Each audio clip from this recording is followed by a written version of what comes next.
Hello, and welcome to today's webinar, Communication Frustrations, Improving Social Skills and Boundaries, as part of our Stay Healthy at Home webinar series. My name is Erin Smithers. I'm the Assistant Director of the New Jersey Self-Advocacy Project. We have been a division-funded program with the ARC of New Jersey since 1983. We support the state's largest network of individual self-advocates and self-advocacy groups, and we provide comprehensive training and resources to self-advocates, family members, direct support professionals, and agency personnel. So you can type your questions, comments, and feedback in the Q&A box, and that's listed at the bottom of your screen. We'll be able to see that. If you're having any technical issues, Frankie is here to help with that as well. We have also enabled closed captioning, and you can access those settings by clicking on the live transcript button also at the bottom of your screen. So I just want to start with a poll. I'm interested in knowing what part of socializing do you need supports in, if you know which parts. So is it talking to new people, learning where to meet new people, learning proper social cues, other? If it's other, feel free to type it in the questions box, the Q&A box. And then if you're not sure, that's also an answer. So we're going to go ahead and launch that poll.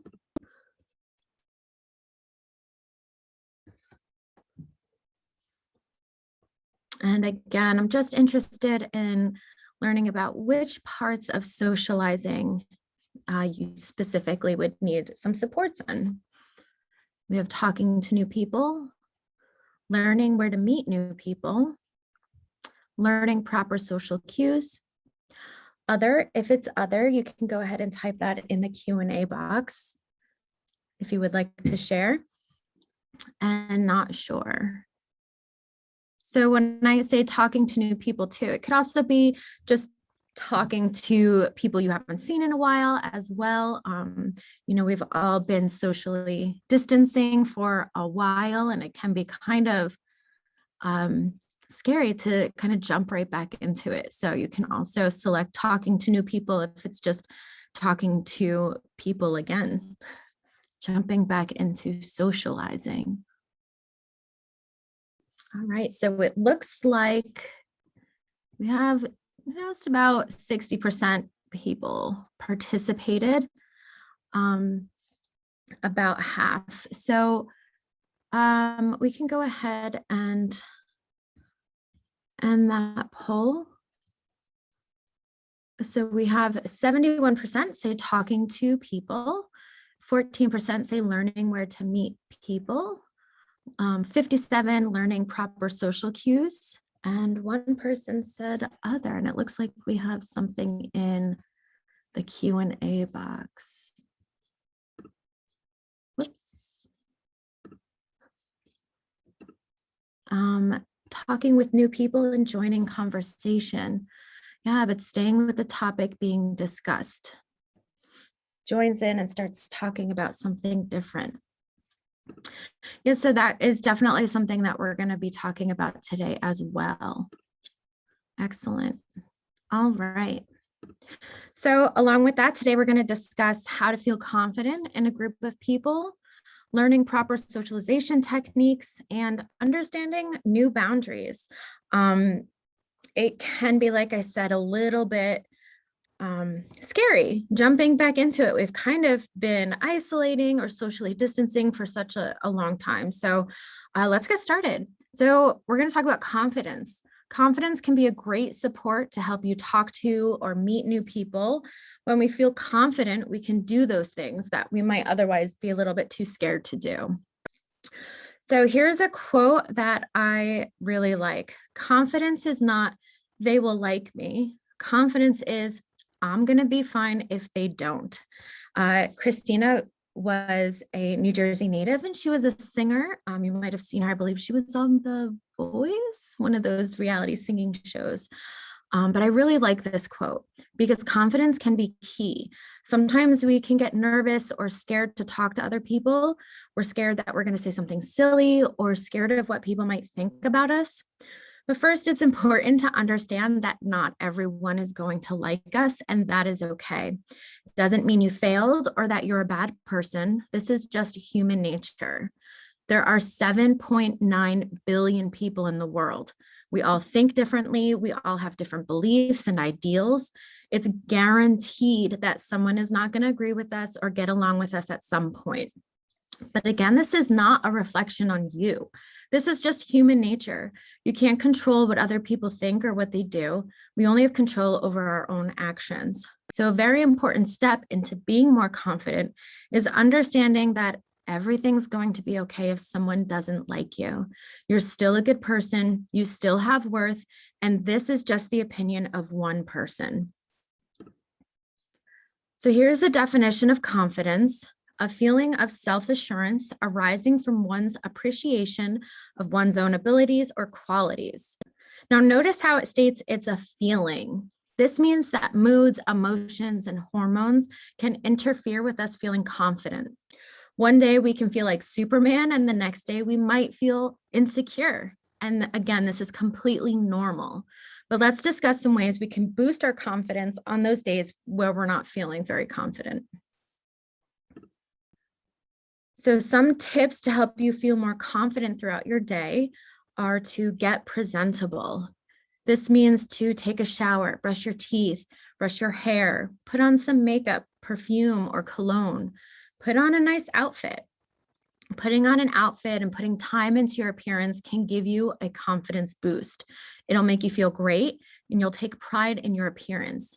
When you look like $1,000,000, you're going to feel like $1,000,000. Volunteering can help you feel good because you're making a difference. It can make you feel like you have a connection to others, and making other people smile will also put a smile on your face. And then you might have heard of fake it till you make it. We know that confidence is something that can fluctuate from day to day, but you can still act as if you are confident. And then before you know it, you're going to feel more confident. You can do this by smiling. This works by sending hormones to your brain to make you feel happier. Use confident body language. So try not to cross your arms, but instead try standing like the picture in the slide, what we call the Superman pose. Try to make eye contact. And again, I'm going to say it, smile, even if you don't feel like smiling. And then do those things that you would do when you felt more like yourself. Make jokes, exercise, partake in your hobby, talk to your friends and family. All of these things can help you seem like you're confident, but they will also help you feel more confident as well. Exercising can help get out any aggression, anger, or anxiety and help you think more clearly. Getting your blood pumping also makes you feel great and activates endorphins, which help you feel better naturally. And when we don't feel so great, we tend not to think things that are not so great either. So we need to try to break that cycle by thinking positively. Try to force positive thoughts into your head to replace those negative thoughts. Instead of thinking about your failures, think of things that you've accomplished. Think of positive traits you have and things you love about yourself and your life. This can help you feel better and change your outlook on how your day is going.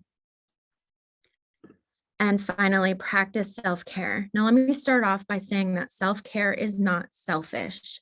Self-care is an important part of taking care of yourself. It also looks different for everyone. It could look like eating right and getting plenty of sleep, but it could also mean taking a nice bath or watching some TV. Some days are really hard, and it's okay to take it easy and do something that will make you feel better. If one of your friends is having a bad day, you would do something nice for them and try to cheer them up. So you should try to do the same for yourself when you're having a bad day. Practicing these things can help you feel more confident on those days where we might feel like nothing is going right. These are just also really good tips to help any day feel like a better day. So feel free to practice these tips often. And at the bottom of your screen, I've also included the website where some of these tips come from, so you can read about some of the other tips that they have to help you boost your confidence.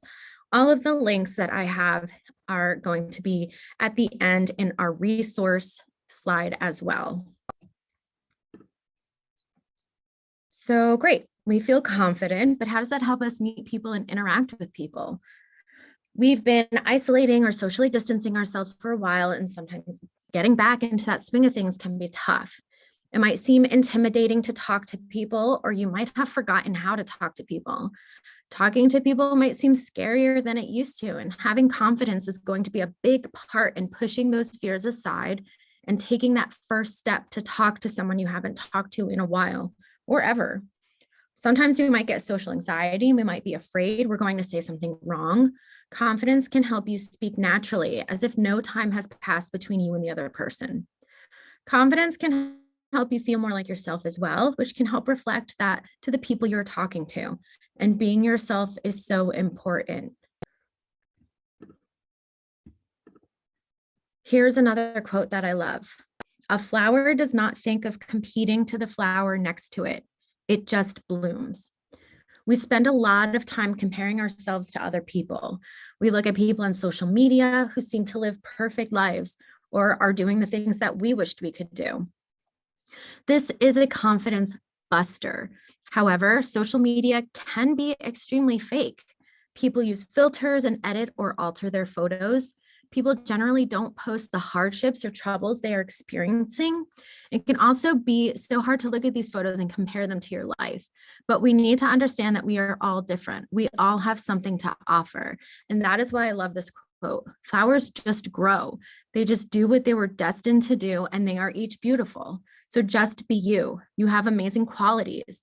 Don't compare yourself to anyone else because you are not anyone else. You are you, and that is special and unique, and no one else is like you. So treasure that, embrace that. No one else can be you. Bring this with you throughout the day and in each conversation you have, and just be yourself. So we worked on confidence and the importance of being your genuine self. However, jumping back into socialization can be a little scary. But with that healthy confidence and healthy socialization techniques, we can make sure that we are having conversations and relationships that are healthy and respectful to the people around you. So here are some ways to have some respectful conversations, either online, over the phone, or in person. So just remember that a conversation is between two or more people. We need to remember that everyone should get a chance to talk. Sometimes when someone gets excited or anxious, they tend to talk a lot, and that is okay. But make sure that you're taking the time for everyone to get a chance to talk. Think about a conversation like a game of ping pong. It should go back and forth between all the participants. And then you want to ask open-ended questions. They're a great way to get the conversation off of you if you're a little nervous. You can learn more about the person you're talking with, and it helps show that you're interested in them and what they have to say. So specifically, open-ended questions are questions that require an explanation and not just a yes or no answer. Some examples could be, how is your family doing? How was your vacation? Or you can say, tell me about your vacation. What did you do on vacation? Tell me about your plans for this week. How are things going at work? Are you busy? Open-ended questions are a great tool for conversations. And we also need to make sure that when other people are talking, we don't interrupt them. This can really disrupt the flow of the conversation. So try to wait until the other person is done with their story before you ask questions or say what you wanted to say. And most people do not like unsolicited advice or advice that people did not ask for. Sometimes you might think you're being helpful, but it could come across as judgmental and unwarranted. So only offer advice when you're asked. This can help the conversation stay on track. If someone is talking to you about a hardship, they still might not want advice. Maybe they just need to vent and get out their thoughts and emotion. In these cases, you can ask the other person if they want advice or if they just want to talk. Most people also really enjoy talking about the things that are important to them, their hobbies, their families, and their career. Asking someone about these interests can help the conversation continue, makes other people feel important, and it helps encourage others to speak. because it's also important to remember that we might be nervous going back into socializing with other people, but we're not the only ones. A lot of people, if not most people, are nervous to start talking to people again. And we want to stay positive in the conversation. You can do this by offering kind words to the other person while still using proper boundaries. Being supportive about what the other person is talking about, and also show excitement when they are excited. And as always, we just want to practice good manners in every aspect of our lives. Show gratitude, be polite, and use proper body language.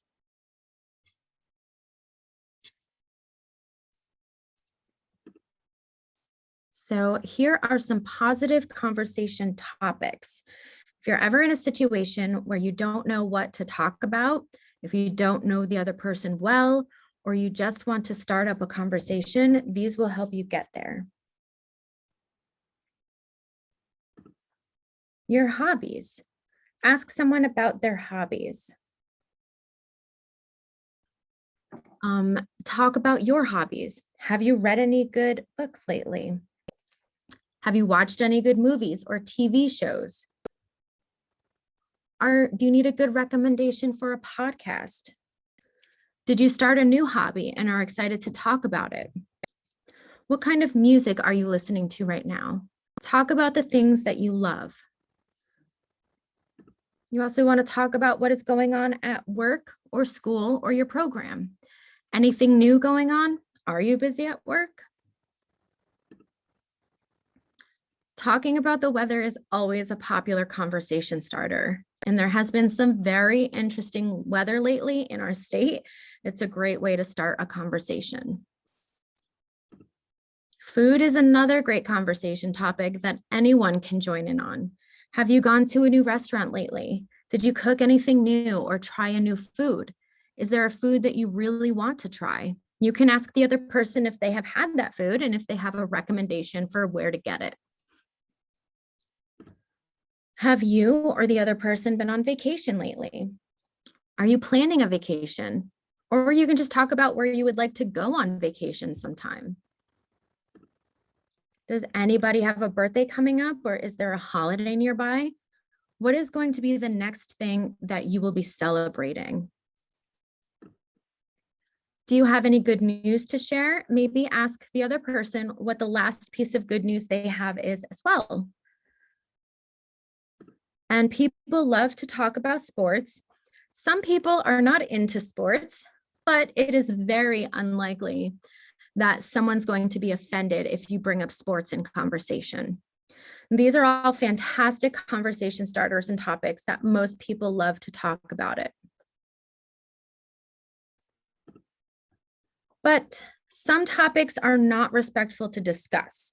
Let's talk about those topics you want to avoid in general conversation. Topics that are extremely personal should not be brought up in general conversation. Things like bathroom behaviors, sexual behaviors, personal information, like your bank account, or asking people for their passwords, asking inappropriate questions about someone's health. So just try to stick to the appropriate conversation topics that we just discussed. Gossiping is also disrespectful, and most of the time it's not even true. Rumors have no place in any conversation. We are all adults and should try to be more respectful in our conversations. If we have a question about someone else, we should not be talking to other people about it. If someone starts gossiping to you and trying to spread rumors, you can just politely tell them that you're not interested in talking about that and bring up another topic to talk about instead. Offensive jokes are something that you should steer clear of. This includes, but is not limited to, jokes that are sexist, racist, ageist, or jokes at anyone else's expense. Best case scenario is that people are not going to find them funny, but worst case scenario is that you just have insulted the person that you're talking with. I would not even repeat a joke that is disrespectful in any way. That is just not respectful behavior. Death and grief are really tough topics to talk about, and it deeply affects some people. But most people do not know how to continue a conversation after it is brought up. And if you do not know that person very well, it might make them uncomfortable. Instead, make sure you have close, trusted people in your life that you can talk to about these heavy topics. It is important to talk about this, but you want to make sure that you're talking about it with someone who is equipped to help you navigate that conversation. Personal finances is something that we do not want to talk about or ask other people about, unless it is directly related to an activity we're doing, like paying a bill or going out to eat. It is considered rude to ask someone about how much money they make or how much money they have in their bank account. And then just topics that make other people feel uncomfortable. So everybody is different, and it is important to take that into consideration, but you should refrain from talking about something you know makes someone else uncomfortable. Generally, this also applies to asking for photos, asking for personal information about where someone lives, or information about their family members. Some people prefer to have privacy when it comes to social media, family, religion, politics, and their personal life. So before you ask a question about these or other topics, it can't hurt to ask if it would be okay. For example, do you mind if I ask you about your Facebook? Are you comfortable talking about politics? Would you be okay exchanging phone numbers? These questions can help you find out what boundaries others have in place and help keep everybody feeling comfortable. So let's talk about boundaries, because part of socializing is understanding those unspoken boundaries that people have and respecting them. Sometimes it can be really hard to learn what those boundaries are, so let's go over it. It is best to ask how people feel about certain things to truly understand what their boundaries are and what they need to feel comfortable, because every person is different and every person has different boundaries. When we hear the word boundary, we might think of a physical boundary, something like a wall or door. We can also make our own physical boundaries by holding up our hands or making space between us and another person. But we are talking about a different kind of boundary, an invisible boundary. Personal boundaries are a way to take care of your well-being. Boundaries just help everybody feel safe and comfortable, because every person has certain things that they're uncomfortable with. And it's important to respect those boundaries that people have in place. It might be hard, and in some cases you might not want to, but in order to have healthy and meaningful relationships of any kind, you need to respect everyone's boundaries, as well as put your own boundaries in place for other people. While everyone does have different boundaries, there are some common boundaries that mostly everyone has in common. You should always respect these boundaries when you're first meeting someone and just assume that they have these boundaries as well. So the first one is respectful language, very common boundary to assume most people have, making sure you don't curse, use negative language, rude language, or name calling is just something to be aware of when interacting with other people, especially if you're just meeting. You should also be aware that if you would like to borrow something from someone or use something that they have, you should ask first. This is just a good example of respectful behavior as well. Most people also enjoy having their own personal space. And with the recent pandemic, this is even more true. So when you're talking to others, make sure to put some space in between you. Most people do not like to have people or things right in their face or near their body. So we should respect that. Personal time is another big one. If you're trying to reach out to someone about their job or work-related questions, then it should be done during work hours.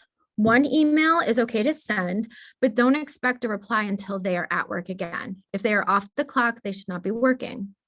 Also, calling or texting at night is something most people dislike.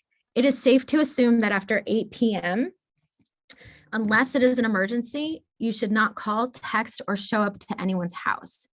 If it is previously planned, that is different, but having spontaneous calls, visits, or texts at night can be disruptive to someone's routine or sleep habits.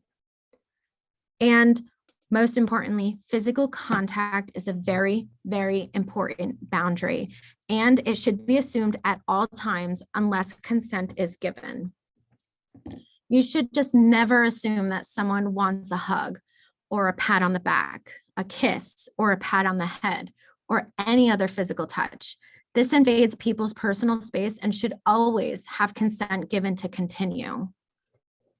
If at any time you are unsure something might make someone uncomfortable, or it might be a boundary they have, just ask them. It is okay to ask if someone is comfortable or uncomfortable with something. Just make sure you respect their answer. And it's just as important to set your own boundaries as well. And here are some tips to set yours. Firstly, let people know about your boundaries when you first meet or see them. People might not be aware that they're crossing a boundary, so make sure to verbally tell someone what your boundary is if you are uncomfortable or if you want something changed. Advocacy is all about standing up for yourself in all situations, and communication is the most important part of setting those boundaries. Also, set clear expectations. Let people know what you expect out of a situation. This way, people know what their role is and how they fit into that situation. And this goes along with the next point. Be specific. Don't be afraid to tell people exactly what you want and exactly what makes you feel uncomfortable. Tell people exactly what you need so that everyone is aware of the details and the specifics and on the same page. You should also set your boundaries early, as soon as you know of them. Sometimes our boundaries change as we change, and that's normal, but it's important to let people know right away if something has changed. And you might have someone forget about a boundary, or a line might be crossed over and over. So don't be afraid to repeat yourself as often as you need to. This is a part of standing up for yourself as well. You also might have to have a talk with someone if the boundary keeps getting ignored. And again, this website at the bottom has 10 other ways to build and preserve better boundaries. And as I've mentioned, communication is the most important part to understanding boundaries, having meaningful or healthy conversations, and also setting your boundaries. Communication is so important to make sure that we are expressing ourselves and letting people know what we need. We need communication to tell people if or when we feel uncomfortable, to let people know about our boundaries. And communication is the foundation of conversation. So here are some tips to help us make sure we are communicating effectively. Healthy communication involves listening. In order to effectively communicate, we need to listen to responses. We get our cues from what other people say, and we know where to continue the conversation from others' responses. If we're trying to convey a point to someone, it is important to make sure that the other person understands what we are saying. Listening to what they are saying gives us a good indication as to if they actually understand what we are expressing. Adam, I see your question. Why talk about relationships about a girl with your friend? Are you asking about talking about your relationship with your friend?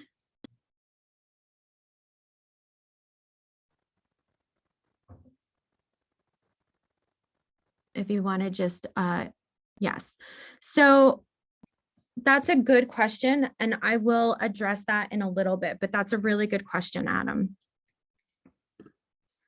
Communication also involves understanding. If someone is having a hard time understanding what we are trying to express, we might have to adjust the way we are communicating. Repeating what we said won't help someone understand. We instead need to change our explanation to try to help ensure everyone truly understands what is being said. Asking questions is a great way to see if other people really understand what you are saying. And then you can also ask questions to make sure you understand what they are saying. We express a lot of communication with our body language as well. If we're smiling or frowning, that can say a lot about how we feel. If we're making eye contact, it shows that we're paying attention. If we're looking away or have our backs turned, it can convey that we are not paying attention. So while it is very important to pay attention to the words we are using when we speak, it's also important to pay attention to the things that our body is saying as well. We want to be approachable, so some appropriate body language for conversations should involve eye contact if that makes you feel comfortable. You can also look at someone's mouth or their forehead. You want to smile, face the person when you're talking to them. Try to stay still if possible. Fidgeting or moving around a lot can convey that we don't want to be there, even though that might not be the case. And then try to have our bodies in a relaxed state. This will show the other person that you want to be in the conversation and you are interested in what they have to say. Time. Time can mean a few different things. It can mean that a conversation takes actual time. It can sometimes be a short minute or two, or it can be something that takes 30 plus minutes. If you have a limit on time, make sure to let the other person know so that they don't feel like the conversation is being cut short. Time can also mean that you should set a specific time for this conversation and try to limit distractions and outside influences. Someplace quiet is always ideal, so you can focus on what is being said in the conversation. Time can also mean that you need to take time out of your schedule to have these conversations. Sometimes life gets so busy and we need to take time out of what is going on in our lives to talk to the people that are important to us. So healthy communication is not only being honest, but being effective and respectful. Effectively communicating ensures that you not only convey your message to someone, but also let them know about your feelings and emotions. Whether it is amongst family members, friends, or office colleagues, effective communications helps individuals get through the tasks of life with ease. So effective and healthy communication can be one of the toughest things to convey, especially if we are feeling a lot of emotions at the time we are trying to speak. Try to use these tips as a way to make sure that when we socialize or have these conversations, that we are saying what we mean and we are being respectful. This will be important to continue to have meaningful conversations as well. So let's practice. Just a reminder, you can type your questions, comments, and feedback in the Q&A box that's located at the bottom of your screen. So case example number 1, you text your friend, but they don't answer right away. Should you text them again? How long should you wait? So let's look at this text message on the screen. Hey, what's up? Hey, you there? Hello? You better not be sleeping. You are. You're sleeping. Wake up. Are you getting these? Hello? So what do you guys think about that text message? Should the person text them again? No. Yeah, probably not, right? They probably should not have texted as many times as they did. How long do you think it's, it is annoying. How long do you think you should wait after you text someone and they don't respond? What do you guys think is socially acceptable?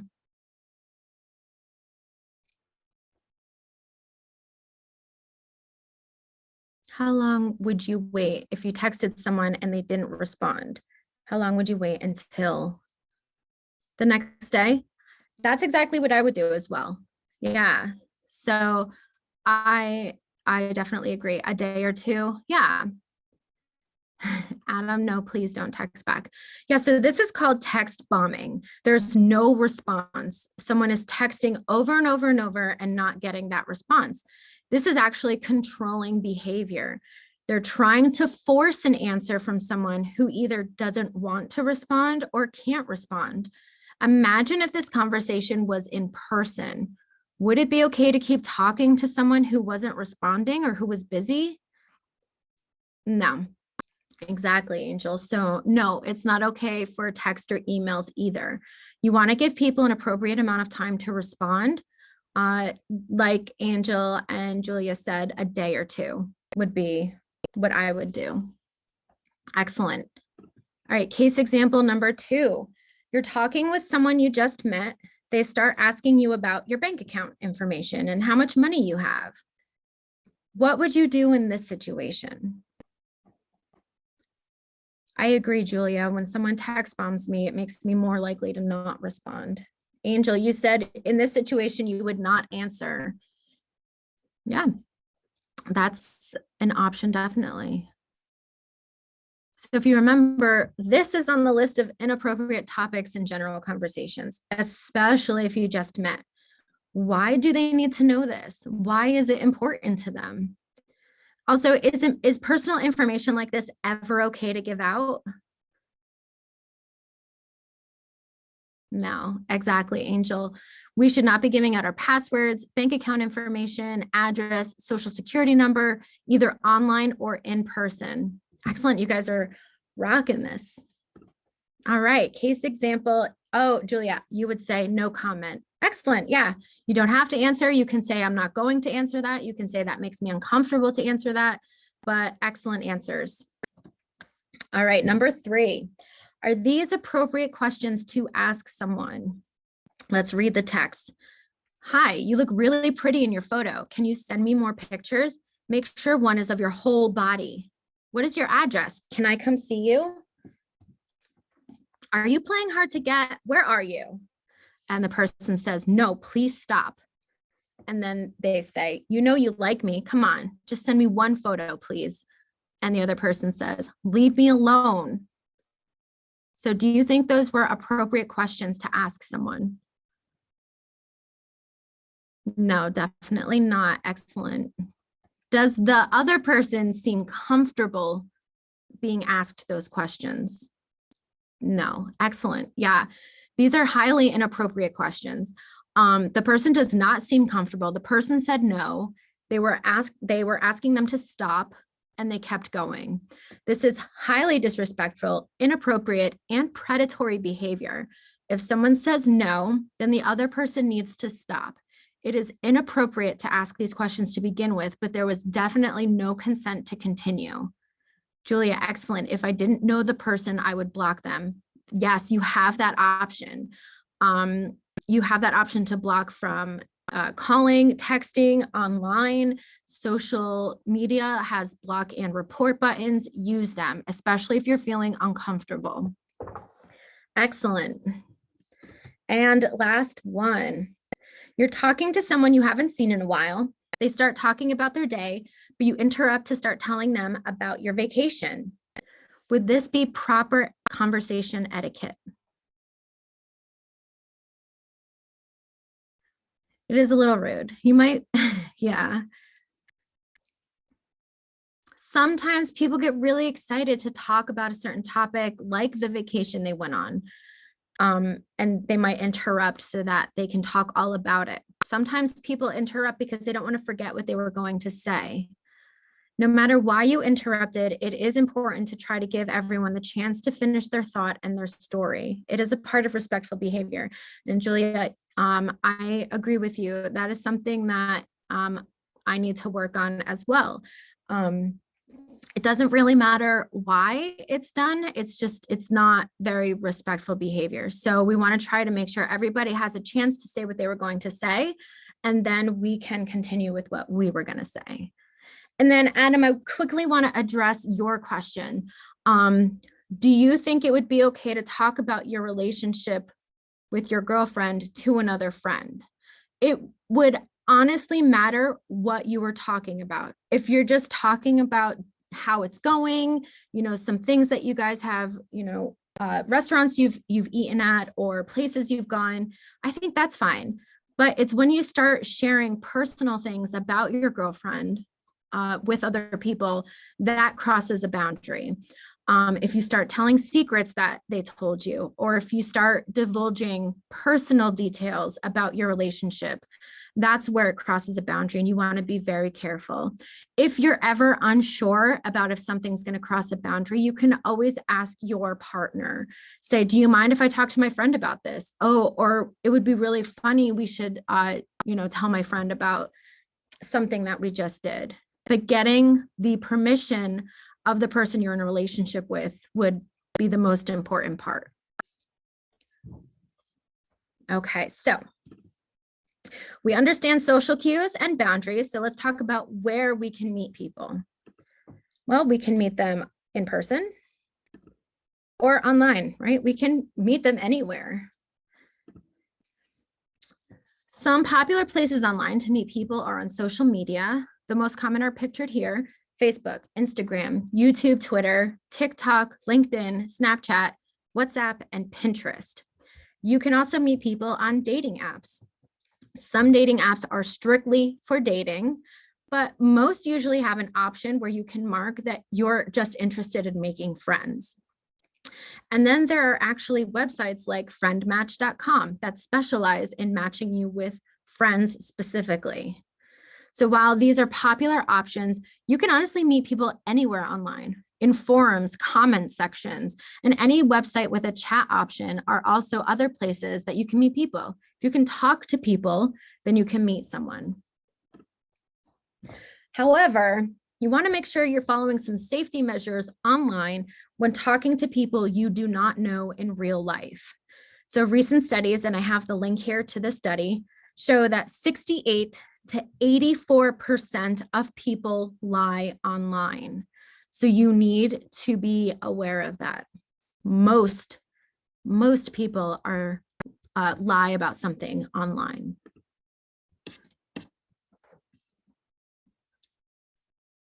So here are some safety tips for online specifically.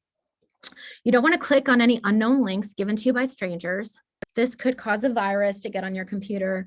It's safest to talk to people in the app or on the website where you met. If you met on social media, just talk in there. If you met on a dating app, talk in there.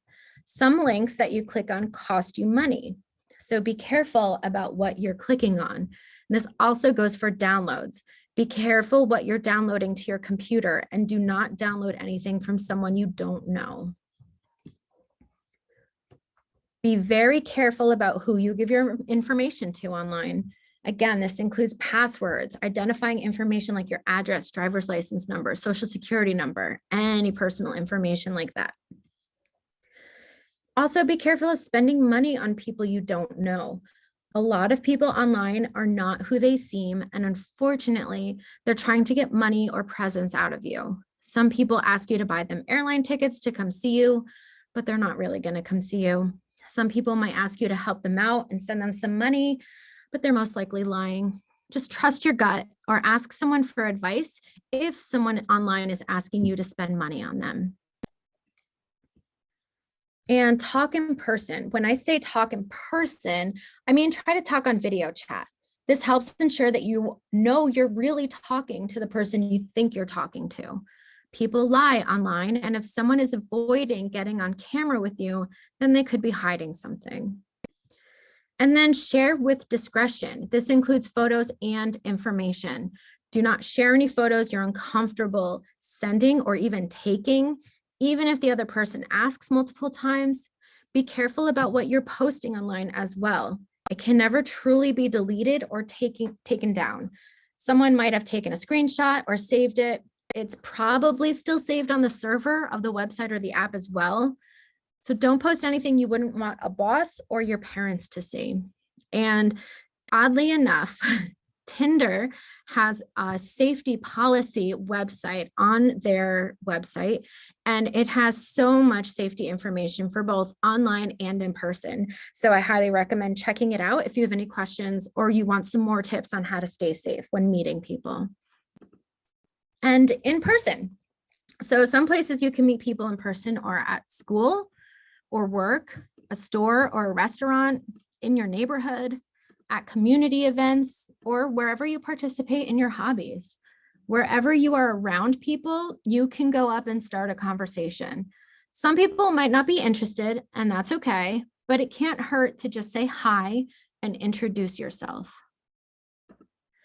But again, just like when you take precautions when meeting people online, there are some things you need to keep in mind when staying safe, to stay safe when meeting people in person. So don't go alone with someone you don't know. Sometimes people offer to pick you up, but this might not be a good idea. You don't want to be alone with someone you don't know, and then now the stranger also has your address. Instead, see if someone can take you or try to take public transportation. You also don't want to meet anybody somewhere where there aren't other people around. So instead of going to their house or a private area, try to meet in a public place like a restaurant or coffee shop. Do not give out, again, any of your personal information. This is for online or in person. These things should be kept private and should not be given out. Let people know your plans, where you're going, who you're meeting. In case of an emergency, someone will be able to help you because they will know exactly where you are and who you are with. I usually also include any other information I might think is important, like what the other person looks like or what I'm wearing, so that if anyone is looking for me, they can find me right away. If your plans change, you need to update that person as well. And then really important, trust your gut. Usually we can tell if something doesn't feel right. Trust that feeling. Talk to someone about how you feel and get their advice. And then have some emergency numbers ready. You never know when you're going to need them, just in case. You can, of course, always dial 911, but I also have the non-emergency local police department, poison control, and the local fire department saved in my phone. Hopefully, I will never need them, but if I do, I know exactly where to find them. Just remember that safety doesn't happen by accident. Safety takes planning and preparation. Follow those simple steps to make sure that you have a good time and you stay safe. So lastly, keep trying. Having healthy conversations is a skill. This is why we might feel a little uncomfortable going back into socializing with everybody. We haven't been flexing that skill as much. So it is something that you might have to practice over and over to get better at. Do not be afraid to keep trying and practicing with others. We've all taken some time off from having regular conversations, especially with a large group of people. And it can be a little scary when you get back into it, but you've got this. Just keep trying, respect people's boundaries, and you're going to do just fine. So I have another poll. Do you feel better equipped to socialize in a healthy manner now?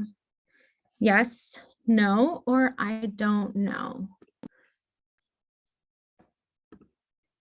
Oops. Here we go. Okay. So some of the tips we went over, if there's still something you have a question on, please feel free to put that in the Q&A box. Sorry, guys. I'm going through the Q&A box while you were answering that. Adam, you had some great suggestions on where to go with people. A movie theater. Yeah, that's kind of like private. You're like in the dark watching a movie, but there's plenty of people around. You can also talk to people over FaceTime. Yeah, that's a great idea. Facebook Messenger also has an option for video chatting, and that's free. Google has its own video messaging service. So there's a lot of free options out there to talk to people over video, so you know who you're actually talking to. All right, excellent. You guys, this is awesome. So we have 60% of people participated in the poll. Do you feel better equipped to socialize in a healthy manner? Yes, no, or I don't know. And if you still have any questions, please feel free to type them in the Q&A box. So I want to go back to your original question, talking with new people and joining conversation, but staying with the topic being discussed. Sometimes that can be a little hard to stay in a conversation, especially if people are talking about something that you maybe aren't as familiar with.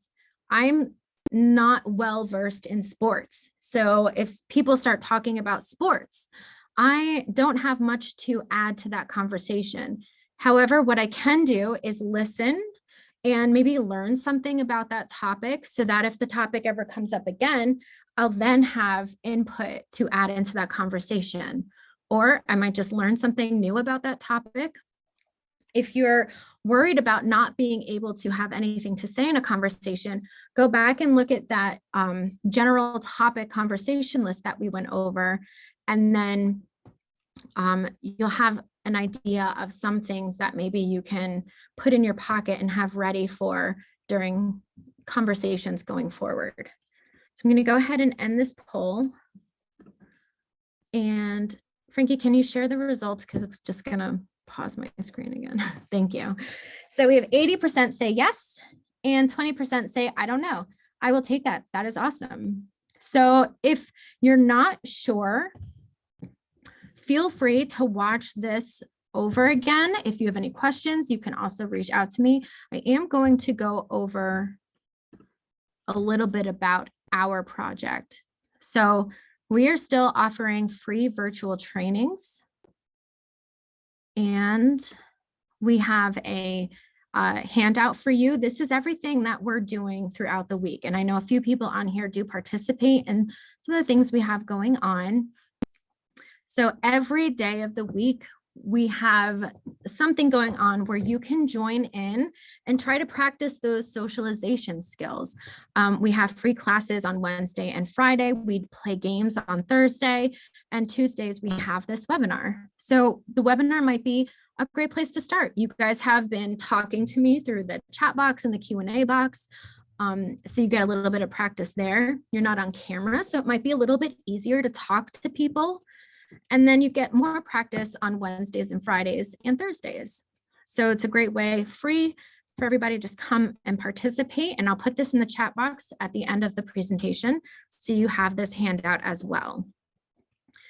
Also, everything we have is available on YouTube, Instagram, Facebook, and Twitter. So you have plenty of ways to get in touch with us if you do have any more questions, or if something comes to your mind later on. And we also have a newsletter that goes out, so you can sign up to get that email. Fantastic. Frankie does an amazing job on that. Like I said, we have our Healthy Lifestyles Project live on Wednesday, Thursday, and Friday. We have live events going on. Wednesday and Fridays are our Healthy Lifestyles Project, and then Brain Games is on Thursday, which is a part of our Healthy Lifestyles Project as well. And then, whoops, I clicked the link on accident. Okay. Whoops. We also have our 37th annual New Jersey Statewide Self-Advocacy Network Fall Conference going on right now. The theme is Self-Advocacy Means the World to Me.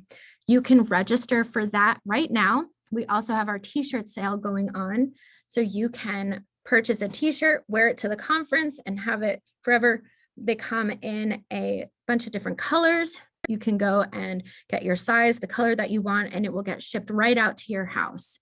So I'm also going to include a flyer in the chat box that you can have the links to register for that. These are all of the resources used in today's webinar. And this is my information as well as our program's information. So again, if you think of any other questions you have, or if you need anything, or if you would like to have us do some trainings for you, just reach out to us on our website and we can do that for you. And I'm going to go ahead and put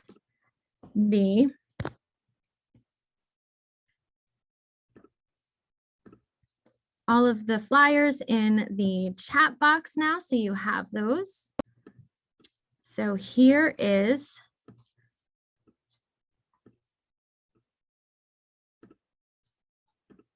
the weekly planner. So you have links to register for all of our events throughout the week. Here is our registration for the conference and our t-shirt sale. Thanks, Julia. And here is a PDF of the presentation. So you can have those links that were throughout the presentation as well. And we are recording this, so you can also watch back this presentation as well. So I want to thank you all for coming on. If there's any other questions, please let me know. I really appreciate you coming to our first Zoom webinar. Very exciting. Thank you for coming. And we do this every Tuesday from 2 p.m. to 3 p.m.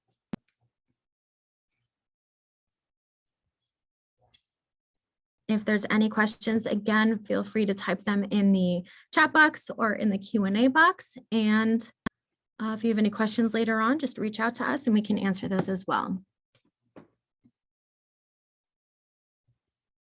Thanks, guys. Have a great day and continue practicing those socialization skills. You're going to do great.